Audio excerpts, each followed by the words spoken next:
Good evening, everybody. My name is Martin Salomon. I'm the director of the Romanian Cultural Institute in Tel Aviv, one of the several branches of our organization, which promotes the Romanian culture worldwide. And now today we have this evening a duplex, Tel Aviv, London, just because our guests are from London, from the UK. So even if we have a difficult COVID situation in Israel, we can organize events on internet, and the advantage of this format is to have together people from all around the world. Today, our guests are Beverly-Jane Stewart, an artist of Romanian origin who just organized an excellent exhibition in Israel, in Tel Aviv, in our premises, in our gallery as well. Not only, but we will speak more about this in the coming hour. The title of the exhibition is Romanian Heritage, A Journey in Time. So now you can understand more or less what is the connection between us and the Romanian origin artist living in the UK. And together with her is also her curator, right? And Dr. Charles Landau is in the other Zoom window. You can see another window with Dr. Charles Landau, a historian lecturing on all aspects of Jewish history and comparative religion. I will introduce Dr. Landau first because he will be the first to speak. Dr. Landau has enlightened and educated thousands of people through lectures and shiurim he has given in the United Kingdom and abroad.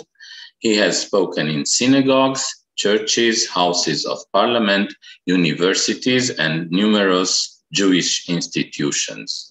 As a tour guide, past destinations include St. Petersburg, Berlin, Prague, Venice, Florence, and Rome, south of France, Spain, and Portugal, as well as Lincoln and York in the United Kingdom. After COVID, hopefully very soon, he plans to take tours to Thessaloniki and Moscow in 2022. So we have something for sure in common. I adore Thessaloniki. I used to be their consul general for several years. So maybe we'll meet there, Charles. Please, if you want to complete my presentation, Dr. Landau, the floor is yours. Thank you very much. First of all, can you hear me? Yes, perfectly. And you can see my slides? Yes? Not yet. You can't see those? Yes, now we can see your screen shared. Okay, excellent. Right, good evening, everybody. This week is the beginning of the week of International Holocaust Day. And although we're a week early, that just ties in with the arrangements which are going on at the Romanian Embassy within Cultural Center in Tel Aviv. I want to thank, first of all of you, Martin especially, who has just introduced me, and all of you at the Romanian Institute of Culture. I want to thank Andrea in Tel Aviv as well. And I want to thank Samantha, who some of the time is in Tel Aviv and some of the time in London, for her enormous amount of work which she does and has done for arranging this evening. It is with special pleasure and honor that I'm sharing this platform with Beverly-Jane Stewart. She is a renowned artist. She has given pleasure to so many through her art of synagogues, both here and abroad, and now also, as we shall see, in Romania. Romania is, as you can see from the slide in front of you, in the northeast of the Balkans. It is southeastern Europe, and as such has been defined for so long by the powerful and enormous neighbors which are all around it. So in previous days, it was the Ottoman Empire, Turkey, to the south, is the Austro-Hungarian Empire to the west, and of course, it is Russia to the east. Throughout the centuries, Romania, as with so many countries of that particular eastern part of Europe, their borders have changed. Countries have grown in size and decreased, and Romania is one of them. It has grown, decreased, and grown again. And one day, a city which is in Hungary, as we shall see soon, can be a city in Romania. So many cities have two names. A failure to grasp the nettle of that has remained within the Balkan area, struggling as Romania had with its numerous ethnic, national, religious, and imperial minorities, has led to discontent for many, many years, indeed centuries.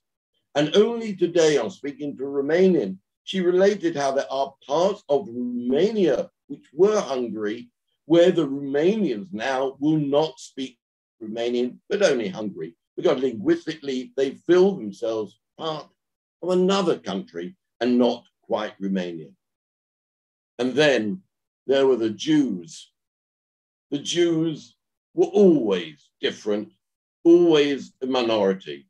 The 18th century saw an influx and a growth of the Hasidic world. But the Jewish world was made up of Ashkenazim, who came from Bohemia and Germany. You had Sephardim, who came from the Ottoman Empire and Turkey, and originally from Spain and Portugal. And you even had Khazars, who came from the Volga. All of them together made what was known as the Romanische Yidden, or the Romanian Jews. Now, whilst Jews may have settled in Romania around the year 100, the real Jewish community doesn't develop until the 14th to the 16th century. Jewish history could always be seen, and Romania is no exception in this part of the world, as brief periods of tranquility and long periods of misery, brief periods of tolerance and long periods of discrimination and violence splattered with medieval accusations. And in the case of Romania, these medieval accusations would continue well into the modern period. Despite international agreements, international arrangements, international pacts, as wars came and wars went, the treatment of the Jews in independent Romania, as it was mid-19th century, Romania did not grant to the Jews civil and religious liberties as existed in so many countries within Western Europe. Romania heard the appeals of the West. Give the Jews rights, give them freedom, make them feel one of you. Despite all appeals and directives, Romania ignored all of them. And the situation, in fact, became worse. For they said, who are they to tell us how to deal with our internal problem, our internal Jews?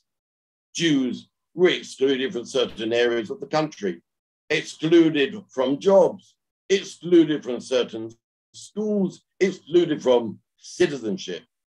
And as a result, with anti-Semitism increasing in Romania, members of the part of Western Europe went over to Romania to appeal to the Romanians, as it were, face to face for the sake of the Jews. Adolphe Vermeur on the left, a minister in France, a great French politician, a leader for much time of French Jewry, appealed to no avail with the Romanians. Sir Moses Montefiore, a great icon of the Jewish world of the 19th century here in Britain, went over to Romania, one of his many foreign trips, appealing for the rights of Jews, and his appeal was to no avail. It is remarkable that if one was to open up the Fulton Wagner Jewish Encyclopedia of 1916, it dedicates 1.5 total pages chronologically listing anti-Semitic laws enacted in Romania in the 19th century. It was a remarkable, in all the annals of Jewish persecution, the US protested at the treatment of its Jews, and how as a result, tens of thousands of Jews were leaving Romania for America. Jews who spoke out were often expelled. They would voice themselves. They were in positions of great positions in Romania. Moses Gaster was a rabbi, a lecturer, an academic at Bucharest University, but as a result of bringing up the issue of the Jews, was thrown out. He settled in England. Their loss was our gain. He settled in England. He lectured at Oxford University, and in 1887 became the Chacham of the Sephardic community here. As a Zionist, he helped and he pushed for the development of Zichron Yaakov, here on the left, and also of Rosh Pinah, which were the first colonies in the land of Israel to be colonized by Romanian Jews. Despite oppression, the story is that Jews in whichever country they find themselves always show allegiance when it comes to war. And when World War I came along, Jews fought for Romania. 23,000 Jews fought for Romania, and 882 died. And they contributed to Romanian culture, literature, art, press, journalism, and especially the economy in the heartland of Romania in Bucharest. After World War I, Romania gained territories such as Transylvania, and with that came a larger population, and with that came an extra 180,000 Jews in 110 communities. Many were strongly Hungarian, and the most famous, or some would say infamous, were those from Satmar, the Satmara Hasidim of Satu Mare. Now, Satu Mare does not mean, as so many people think, that they came from Saint Mary. In Romanian, Satu Mare means great village.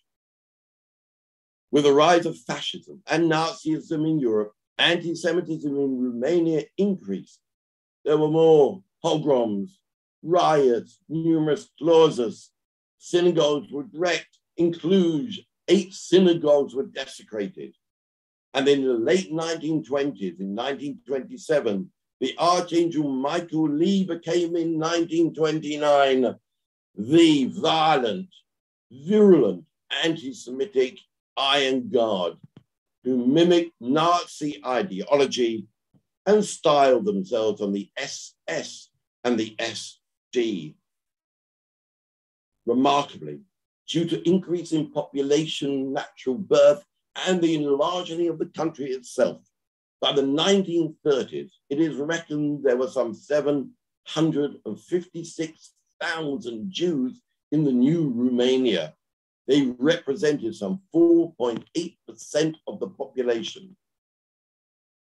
Late 1930s, many politicians agreed with the policies of Germany, and they saw that they would be the enemy of Russia, and that Germany needed its oil, and they would, as part of the agreement, introduce more virulent anti-Semitic policies. In September 1940, King Carol abdicated, and Antonescu then came to power with ministers of the Iron Guard. Here we have on this slide is the Satmar Rebbe for Satamare meeting with King Carol, and later Joel Teitelbaum would be involved with Kastner, who came from Cluj or Koleshvar, depending whether Romania or Hungary, to save the Satmar Rebbe.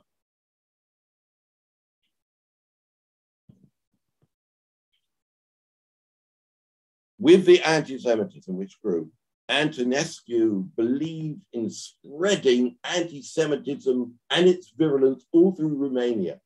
But he was totally aware that he could stand up against Hitler and resist the need to send Jews to the east, because Hitler needed Romania, one, to fight with its 500,000 troops against Russia when that day would be needed, and B, to supply the absolutely needed oil for the troops of Germany, which Germany would be unable to get if there was a world war. So Adolf Hitler supported Antonescu, even if he didn't agree with all of his anti-Jewish policies. The Holocaust came to Romania in 1941. This day, in 1941, the Iron Guard hunted down Jews in the street, slaughtered Jews, looted synagogues, burnt shops. Churchill's private secretary described these repulsive acts as sadistic atrocities unsurpassed in horror. And I suppose at that moment in time, they were. June 1941. Jews were torn from their homes and forced to walk eastwards. Romanians held the Germans or carried out the atrocities alone. Then Germany invaded Russia in June of 41. And in the annals of all of the Holocaust in Romania, maybe more time is spent on discussing about Yassi to the Jewish world, of what went on there in June 28th and a few days after of 1941. Romanians went on the rampage in a classic pogrom. They were watched by the German SS. The Germans didn't even need to participate in what went on with the agreement of the Romanian authorities. On that day and the days that followed, 260 Jews were torn apart, literally. 5,000 Jews were beaten and many murdered.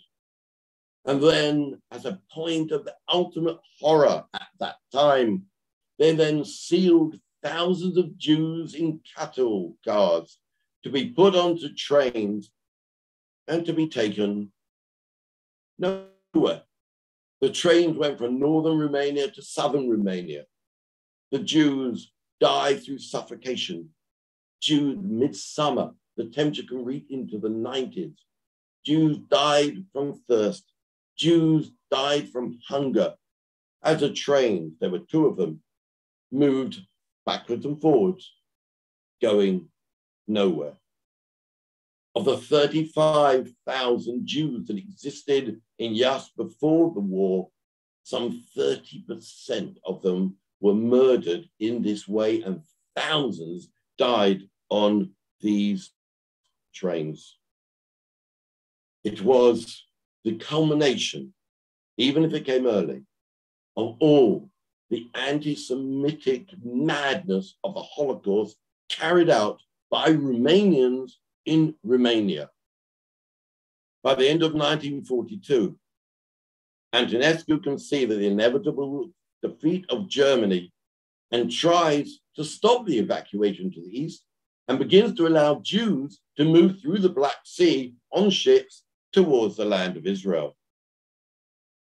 By the end of 1944, by the end of the war, by the end of the Holocaust, 43% of Romanian Jews had been murdered under Romanian rule. And Romania was second only to Germany,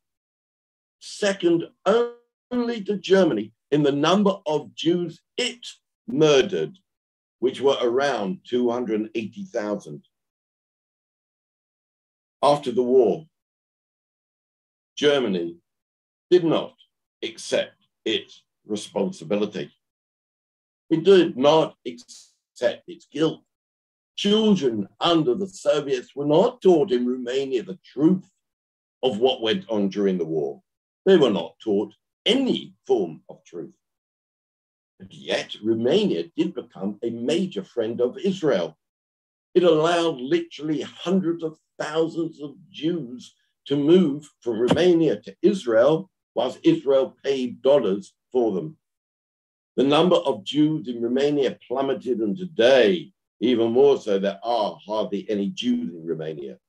It stood out against the Eastern Bloc in 1967, refusing to cut off ties with Israel. And then in 2004, as a result of the work of Elie Wiesel, himself a Romanian and a Holocaust survivor, he established the International Commission on the Holocaust in Romania and Holocaust Memorial Day.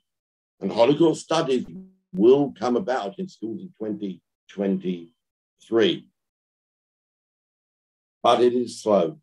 Anti-Semitism still exists, and many people do not want to accept the truth of what went on.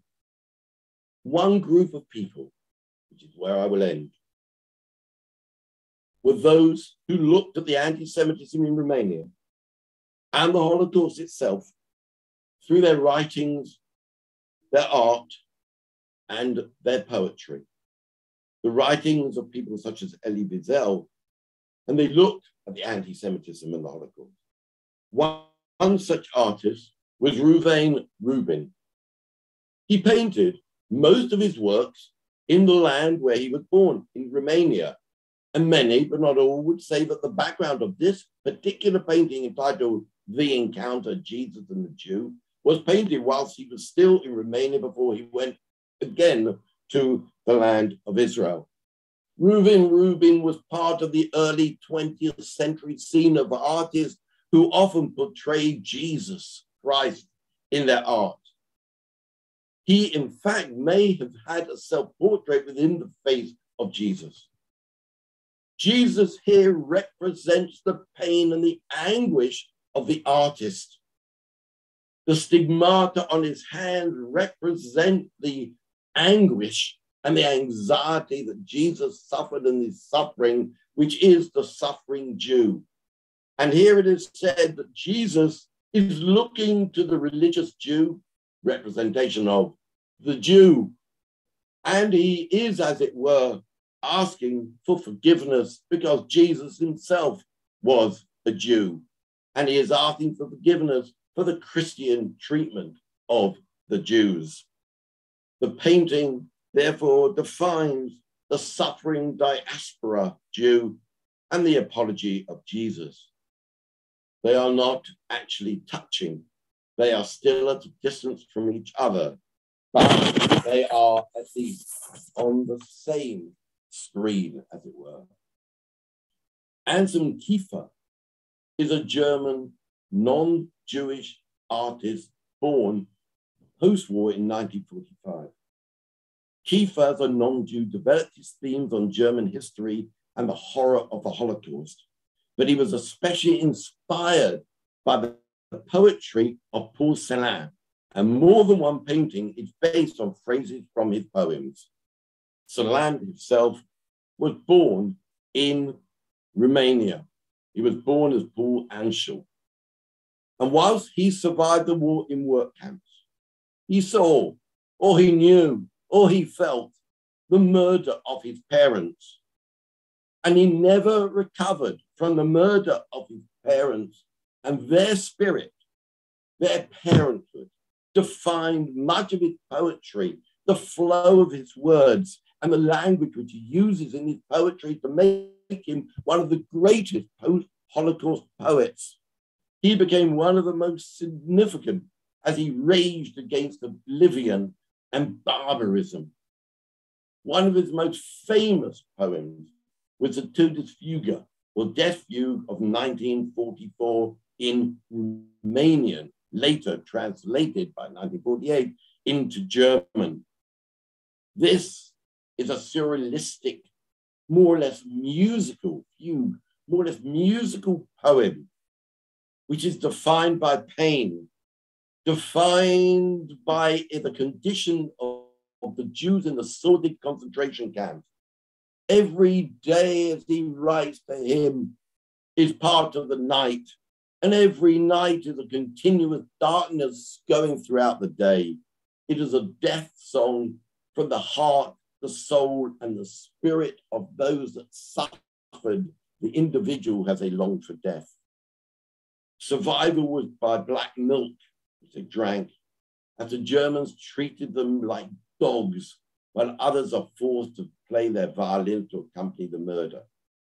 Overwhelmed, Paul Celan committed suicide in 1970. Let me end with just a bit of that poem, the original in Romanian. Black milk of dawn, we drink you at night. We drink you at noon, we drink you evenings. We drink you and drink.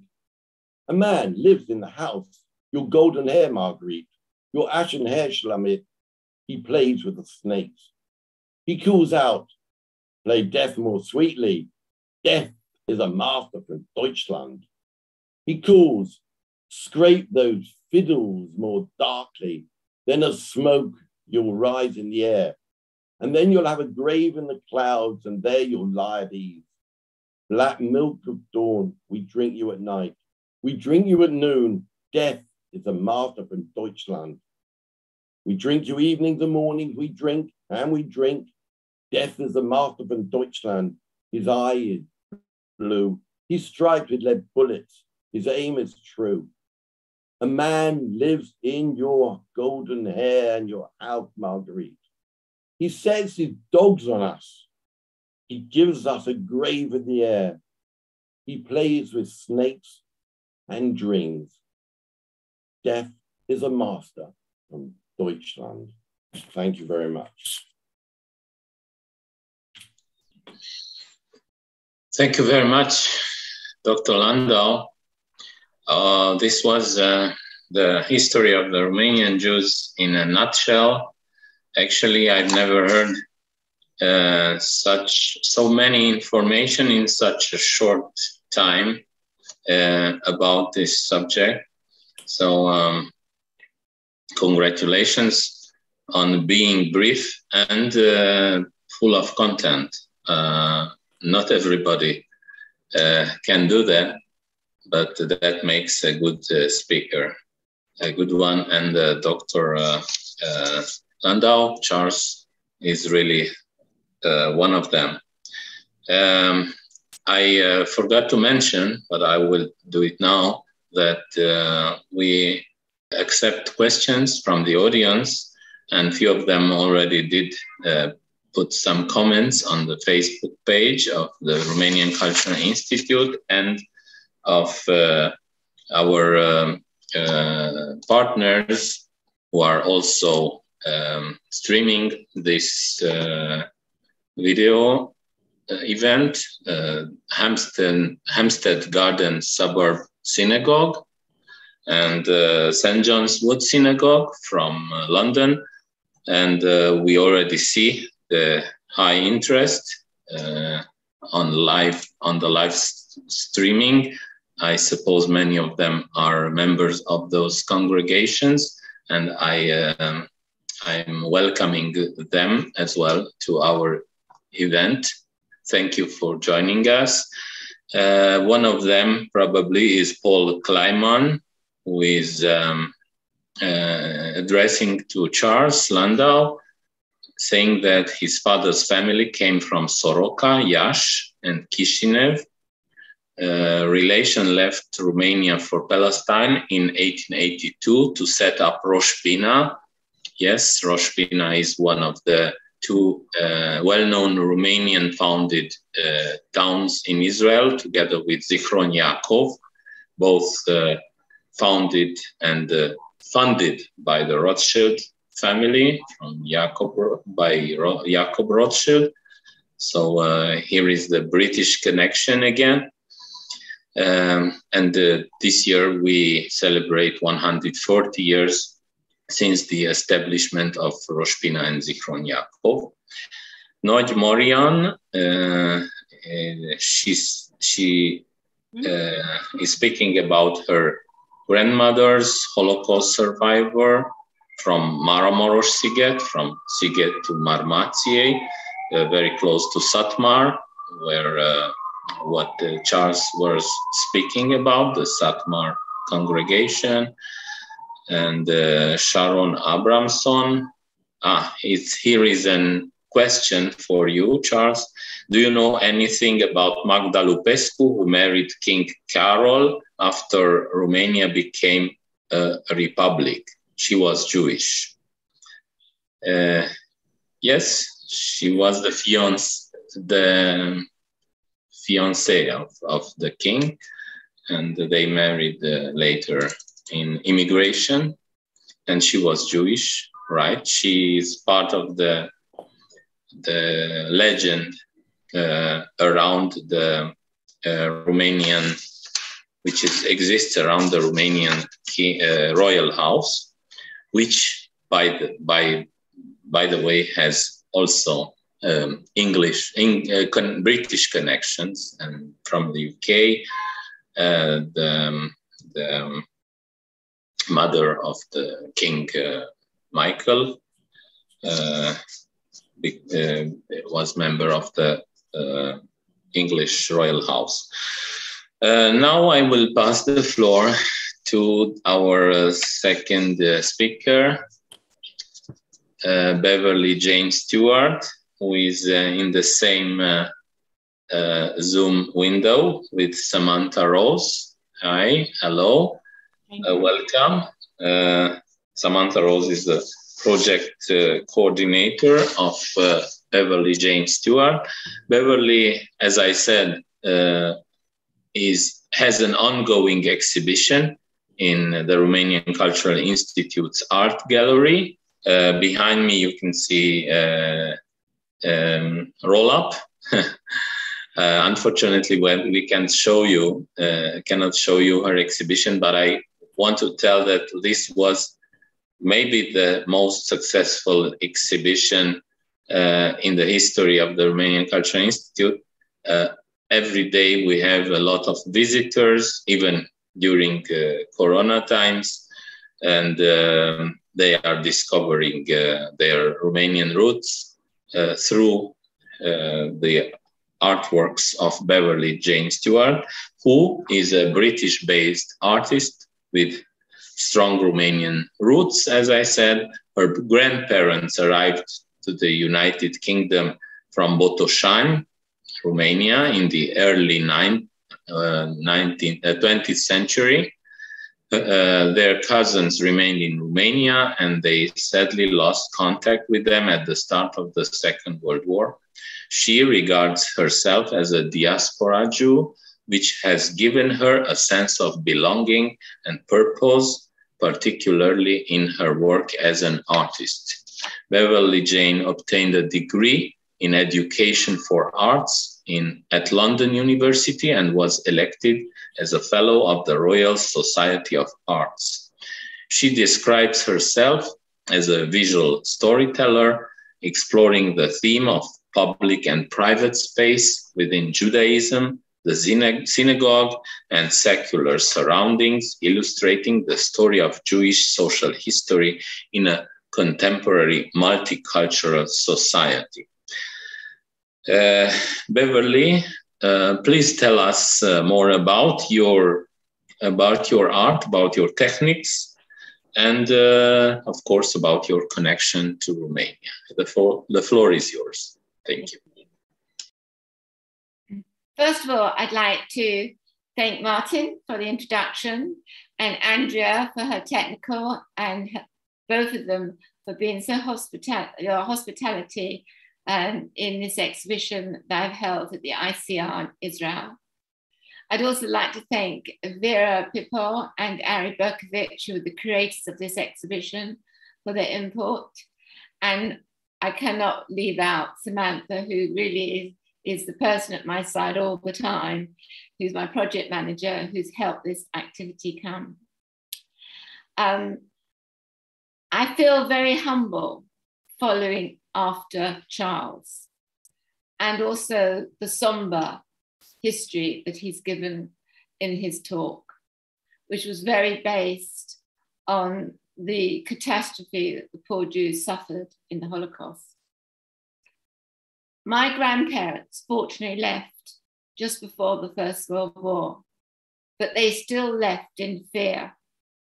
And I, who went to Romania 4 times between the time of 2015 to 2019, I went 4 times for my research, arrived in that town with confidence, with people welcoming me and feeling that I belonged, and I felt I could connect to a history that was once destroyed. And so when I did arrive to Romania, what was my general impression of it? Well, it's a country that's very, very diverse for several reasons. One is it's part of its history is still in frugal times. You still see people going around with carts, doing frugal methods of farming. You still see very gypsies and Romanians following a pattern they followed for hundreds and hundreds of years. And yet you can go into a modern town like Bucharest and you can see modernity taking over with the latest technology. So in the cultural lifestyle of the country is very diverse, which makes it a very interesting place. The people have held on to traditions, and yet there's new inventions coming through. The other thing that's very interesting in Romania is its history. And Charles explained this very clearly. It's a country that changed and interchanged consistently. So one time it was owned by the Hungarians, then it was owned by the Turks, then it was owned by the Austrian Hungarians, then Hungarians again, and then it became Romanian. And then the size of the country and its borders, so it's got Russian influences, it's got Hungarian influences, it had the Turkish and the Ottoman influences. So all these make the culture of the country. So let me go into my very first picture, which is Alba Iulia. Alba Iulia was the first town I came to, and it wasn't because of my roots. I had joined a group on Jewish heritage, and I was interested in what was being done to remember the Jews before the Holocaust. What memorials were we holding up? What memories were we holding for the Jewish people in a good way? We know the disasters in the war, but there were good things that the Jews did for the economy, for the culture, for the professions. And I wanted to see what remnants of that life was still left in Eastern Europe. And at that conference, I found it very difficult to fit in because I was just an artist. I wasn't an academic. I wasn't a curator. I wasn't somebody that was known. And I was very isolated at this conference. And a chap called Tudor came up who worked in the municipality of Alba Iulia, who was rushing off at breakfast time. And I was on my own. And he said, why are you here? I told him. He said, well, I've got to go. My wife's in labor, but let me look at your website. And he looked at my website and he said to me, I'd like you to come as a guest, Alba Iulia, to come and see what I'm doing out there. I'd heard his talk about the preservation of Jewish heritage in this town because he spoke previously. And he invited me to come to Alba Iulia.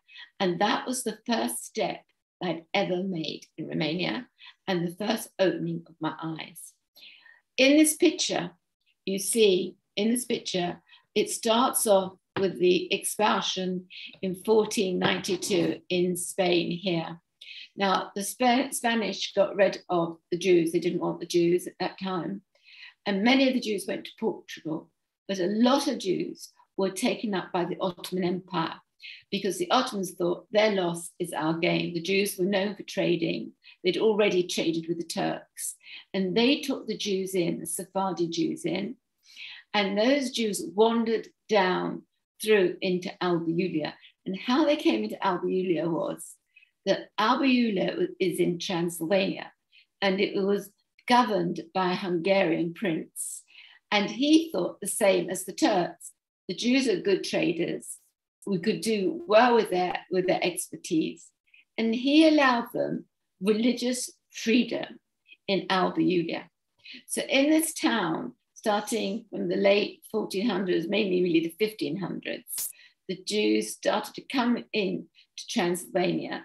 In the 1600s, they wandered into Albiulia. Now, in this town, they had restored the synagogue. They had also done a lot of restoring in the cemetery. And also, and you can see the synagogue here, but also the Jews contributed to the town. And in the center of town, there's a Palace Casale, which is still privately owned, which was the tallest and most prestigious building, which was Jewish owned, and that's still there. So what I'm looking for in my work is what remnants had the Jews left before the Holocaust, that we can remember the Jews in a good way. And round the edge is the story of the wandering Jews. So it's the breaking of the Second Temple, and then the Jews wandering and eventually coming in the corner to Israel. After this picture, I had an exhibition in Israel, and I met a woman whose relative was the chief rabbi of Albiulia. And she gave me the diary, a copy of the diary that her grandfather kept during the war. And what was interesting was, which gives a little bit of balance, was about righteous Gentiles. And in Albiulia, there were many people that were upset over the Iron Guard and did try to protect some of the Jews in this terrible time. After my first visit, I went again and I wanted to explore my roots. And I came into finding much more about who I was and what I was and my cultural identity in Romania. So here I went, it was in Botoșani. Botoșani is more near the borders of Russia. And as I said, my grandparents left in the pogroms and left many relatives. I have postcards and things from correspondence from these relatives saying how their life was in Botoșani, how they also ended that we've got a different life in England. And also what was interesting was I was very close to my grandparents who were from Romania. They came over when they were 17. They came over from the same town and they married when they were both 21. Both parents, the grandparents, were very, very artistic. All my aunts and uncles had the creativity of being very artistic. My mother painted, two of my aunts painted. They were always making things and creating things. My grandmother did beautiful portable tapestries of animals. And my grandfather was a cabinet maker and a wooden sculptor. And he did beautiful animals that were used for holding up shelves, part of decorations of furniture.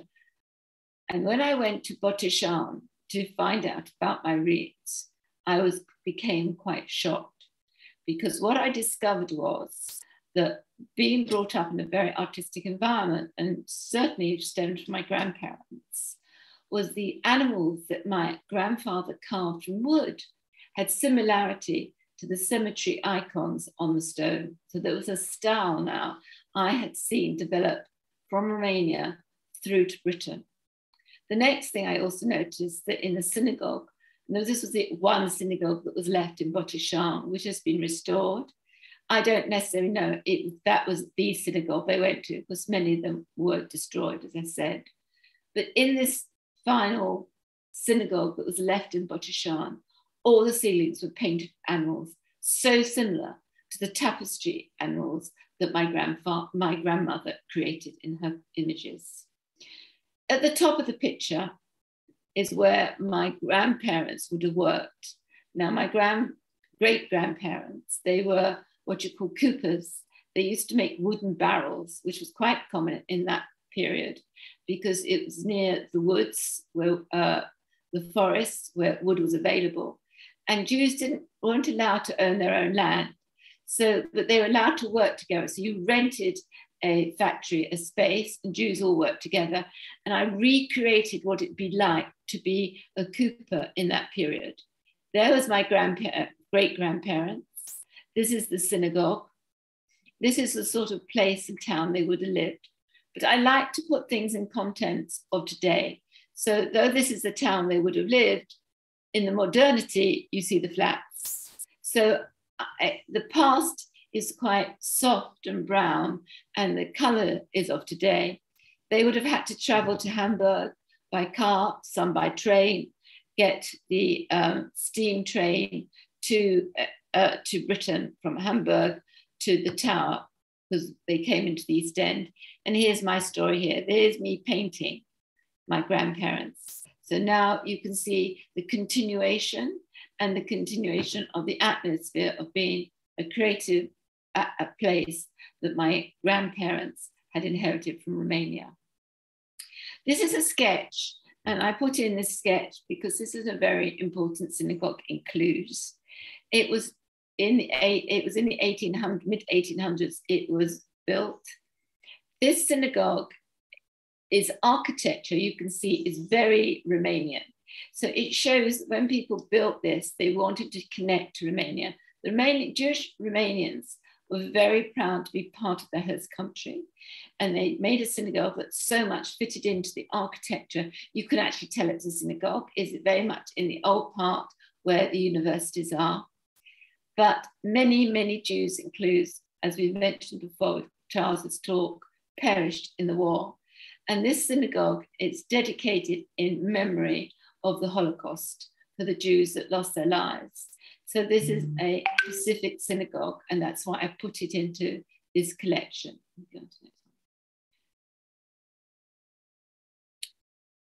This is Siget, which is up in the north,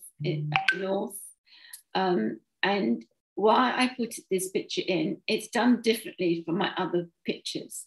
Technically, it's done differently. So some of these pictures are done in wood, and you can see the raw wood. You can see all the raw wood against the color. Now, that raw wood image is done by burning. It's a method called pyrography. And you take a very hot iron wire, a hot wire actually, and you draw your image. And this picture is one of the few pictures I actually refer and show the story of the Holocaust.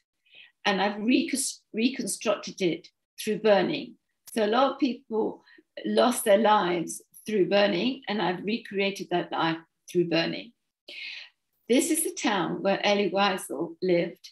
This is his house. This here is his house. And that is now a Jewish museum today and exists. But that was a group of houses, and Elie Wiesel was part of it, where the Jews were rounded up. And you can see in the wood and in the burning, I have created that. Can you see where the people would be rounded up to the train station, past these houses, which still exist, as do the houses next to Elie Wiesel, they still exist. And then they went to the station. The one synagogue I put in here is a Sephardi synagogue. So it was an interesting town, Siget. In many ways, it's very, very primitive. It appealed to the Hasidim mainly. And there is a model town, a model village, where there was a Hasidim synagogue right in the hills. So that wasn't really, it was in the outer town. And the town was very primitive with raw stones, raw wood, very like cabins, very much like you get in the shtetl. And I wanted to show how the Jewish quarters over here, people went shopping. So it's a mixture, it's interwoven between the past and the present. This is a main Hasidim synagogue that was in the town, doesn't exist anymore, but the memorial exists. This bit here is wooden patterns, carved wooden patterns. And Szeged is known for carving patterns and designs in woods, in gates. And I wanted to give it a bit of character of its town, so that when you look at this work, it's not seen in isolation. I didn't want the Jews to be something that was of the past and was isolated. The Jews in their time gave character to their towns, gave character to the place. And I wanted the Jews to be remembered in a good way, and remembered they were integrated with the society they lived in. Next one. This is a quick sketch. Well, it's not a quick sketch, but I'm only showing you the sketch quickly. When I do a painting, I do a lot of sketch work. And this is a sketch. This is the interior of the main synagogue in Bucharest. And it's the Choral Temple Synagogue. I went to a service there, which was really interesting. And the men are one side and women are the other. They had a proper Shabbat service. Before you go in, you have to have a lot of security checks, but that is a sketch which you'll then see in the painting. And this is the outside here of the synagogue. So it's an outside insert. It was very nice. I was invited to the Kiddush, and because I was a stranger, they said to me, come and join us. We all sat around a big table singing songs, and it had a lovely memory for me. This is now, you can see the picture. It might be a bit small, I don't think we can make it any larger, but I'll try and talk you through it. As I said, I don't like to show my work in isolation. So what I wanted to show was where were the synagogues today and where we were with the past and what was like the town life around it. So the top part of the picture is a little bit of the history, or more the some of it is the Sephardi Jews coming through from the Ottomans and working their way through. The other part is the Ashkenazi Jews. There's two lots of Sephardi and Ashkenazi Jews came into Bucharest. There was only one, the last remaining Sephardi synagogue was destroyed by the communists, survived the war, was destroyed by the communists, and it caused a lot of upset. So I did just a little bit of picture in the, you just can see the direction because it's quite a small image. That is the raw canvas where I painted the past on is of the old Sephardi shul. But here in the foreground, we have the shuls that are remaining. So this was the one, the Choral Temple Synagogue, which was built in about 1860. I have the actual date on here. But about 1860 was that one was built in, and it was actually the youngest synagogue. To be honest, that was the youngest synagogue, and that was the one where I came in and I was enjoyed it with the Kiddush. This one is the Grand Synagogue that was built earlier, about 1840, and the other thing about that one is it's a museum now. But that is actually in the Jewish quarters. So in that area, you see this part here is where the Jews used to live nearby. It's by the Union Square. I've combined the Holocaust Memorial from both synagogues. So they're a combined image here. So this one with the menorah is part of the Temple Choral. The one with the cloth falling along the pavement is part of the museum. But that was very much where the Yiddish theatre was, where the Jewish life was which is now where the synagogue is a museum. And this synagogue here is the earliest, and that's also about 1840, and that is now run by the Chabad. And interesting enough, when you go in it, it hasn't got painted ceilings or painted decor, and yet that is one of the earliest. And you think you're in a synagogue of the 1950s, but actually that is the earliest synagogue and a very, very active synagogue. So I went for a Friday night. They did a Friday night service. And then the whole place is changed over to become a Friday night meal. And everybody, loads of Israelis in the town, all had their Friday night there. And and after, some people only stayed for the first course, and the students were allowed to come free. So, but this part here is where we are today. So you see the arcade, you see the banks, you see the shopping center, you see the places where people are eating. And this very bit here at the corner is the cemetery. So this is where we are in Bucharest, but I wanted to give it the feeling of life as it is today, and import we've made from the past. So that is my journey. And as I say, it was something that I came with confidence, even though my grandparents left with fear. And I felt that was a really good message to have gone in to look at the society of Romania in today's modern world. Thank you. Thank you, Beverly. Your speech, your story is really touching, and you are as talented as an artist and as an orator. Thank you very much.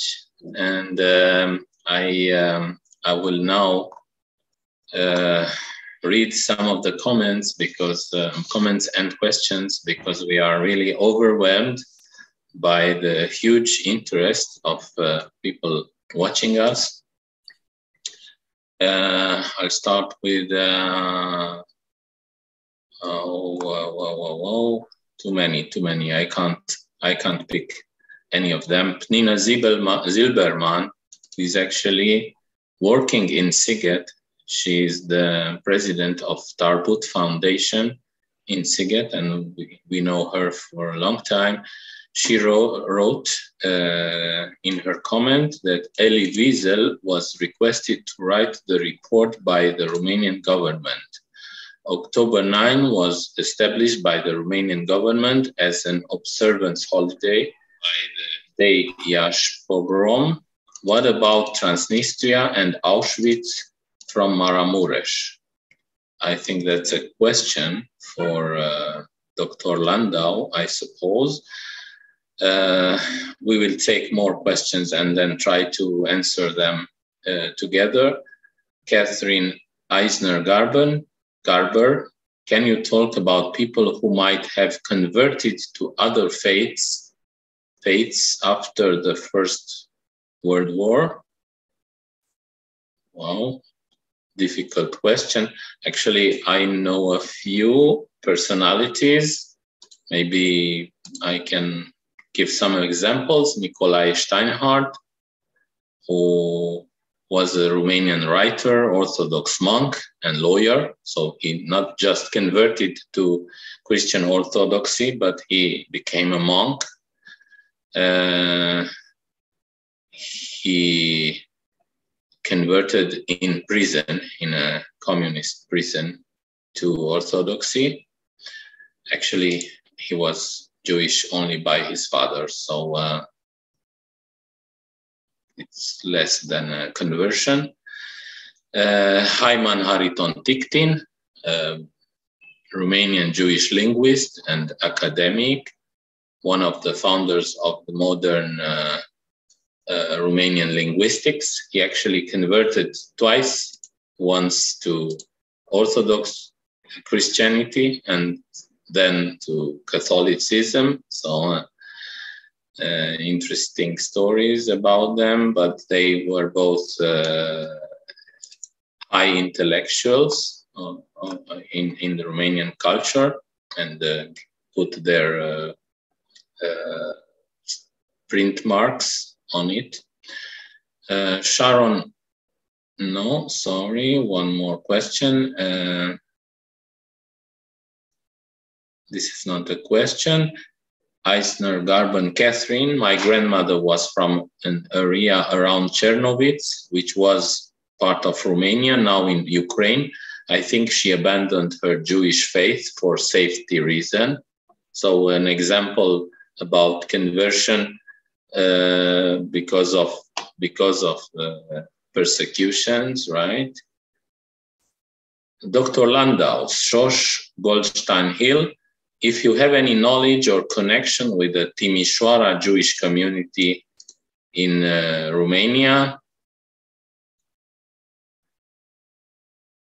I would really appreciate a conversation with you. Maybe you can do it in private as well. Erika Lewis, Paul Celan wrote in German, not in Romanian. He was a classmate of my father's. The Jews of Bukovina were German speaking even after 1918. My family was from Chernovitz, as was Paul Celan, and we are all German speaking, correct? Debbie Klein-Brown, my grandfather was born in Repedia. I would like to know more about this community between the wars and during World War II. Thank you. Carmen Jovitsu, I remember you, Beverly, while visiting our museum. So you have personal connections in Romania. Paul Kleiman, the relation who left Botoșani to set up at Roșpina was Joseph Weidenfeld. I have a copy of a letter he wrote to Lord Rothschild, thanking him and Lord Balfour for their support. Historic moments are revealed. John Martin, a moving family history that has inspired Beverly's art to such an impressive level. Thank you. Fascinating presentation, Beverly, from Susan Sperber-Koski. So many people followed us and liked our presentation. If you want to add anything, Dr. Landau, to add a few questions as well. Could I maybe, Martin, give my email address, because there's so many questions that it'd be difficult in the time allocated. But my email address is charles@charleslandau, LANDAU.com. So if people write to me, it'd be easier to deal with these questions rather than some of them so individual. Well, exactly. I certainly remember Paul Kleiman and the Kleiman family, but I thought it was not quite correct. His father was always spoke about a great Romanian he was, and he used to tell me wonderful jokes about the Romanians, but I thought they were inopportune to actually tell them this evening. But in private, he knows the jokes I'm talking about. What was very interesting today, I thought was quite shattering, I went to my wife's medical practice and I met with her lovely nurse who is Romanian and has been in this country for many, many years and has a love of the Jewish community. Her whole working life as a medical nurse has been working in Jewish institutions, Jewish charities, and she knows all about everything. And we were talking to her. She absolutely knew nothing about Romania's history during the war. She had never been taught it, being educated in school in the 1980s. She believed that the Romanians fought against the Nazis and that there had been no Holocaust in Romania.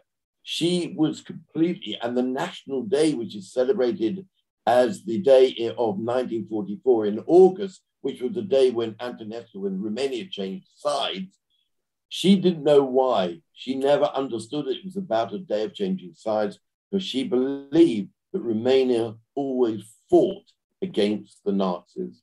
She didn't know, knew nothing of what we've been speaking about. But I'd be happy to receive Paul Kleiman's jokes and also anything from anyone else or any of the other questions, and we can go further on that. Thank you, Charles. Yes, that's what we will do. We will also post your email address if you already gave it yeah, I'm happy. Public. Yeah. And questions are coming and coming. So mostly about history. So you are the most the best to answer them. We will post your email address. Thank you very much, Charles. Beverly, if you want to add anything before closing this session.